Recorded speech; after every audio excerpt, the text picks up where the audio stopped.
Communist పార్టీల్లో అంతర్మదనం మొదలైందా? Left పార్టీలు యూత్కు దగ్గరయ్యే ప్రయత్నాలు ఎందుకు చేయడం లేదు? ఎర్ర జెండా పార్టీలకు యువత మధ్య గ్యాప్ రావడానికి ప్రధాన కారణమేమిటి? యూత్ ఎమోషన్ను ఓన్ చేసుకోవడంలో కామ్రేడ్లు వైఫల్యం చెందారా? ఇంతకు దీనిపై గులాబీ పార్టీ వర్గాల్లో ఏం చర్చ జరుగుతోంది?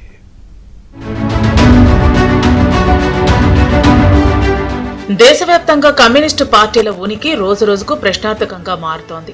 గతంలో అధికారంలోకి వచ్చే పరిస్థితి నుంచి నేడు పూర్తిగా లెఫ్ట్ పార్టీలు బలహీనపడే పరిస్థితి వచ్చింది. ఒకప్పుడు 3 రాష్ట్రాల్లో అధికారంలో ఉన్న కమ్యూనిస్టులు ఇప్పుడు ఏ ఒక్క రాష్ట్రంలోనూ అధికారంలో లేరు. దీంతో ఎర్ర జెండాలకు తిరిగి పూర్వ వైభవం వస్తుందా లేదా అనేది ప్రశ్నార్థకంగా మారింది. మారుతున్న సామాజిక రాజకీయ పరిస్థితులు కమ్యూనిస్టు పార్టీలకు అడ్డంకిగా మారాయి. ఇక కమ్యూనిస్టుల్లో సిపిఎం, సిపిఐ ప్రధాన పార్టీలుగా ఉన్నాయి. సిపిఎం ఇప్పటి వరకు పెద్దన పాత్ర పోషిస్తూ వచ్చింది. రాను రాను కమ్యూనిస్టుల్లో రిక్రూట్మెంట్ తగ్గిపోయింది. యూత్ ఎవరూ సిపిఎం, సిపిఐలకు కనెక్ట్ కావటం లేదు. మరోవైపు యువతను ఆకర్షించే విధంగా లెఫ్ట్ పార్టీలు ప్రోగ్రామ్స్ కూడా చేయటం లేదు. అదేవిధంగా లెఫ్ట్ పార్టీలోనూ ఐక్యత లేదని పలువురు ఆరోపిస్తున్నారు.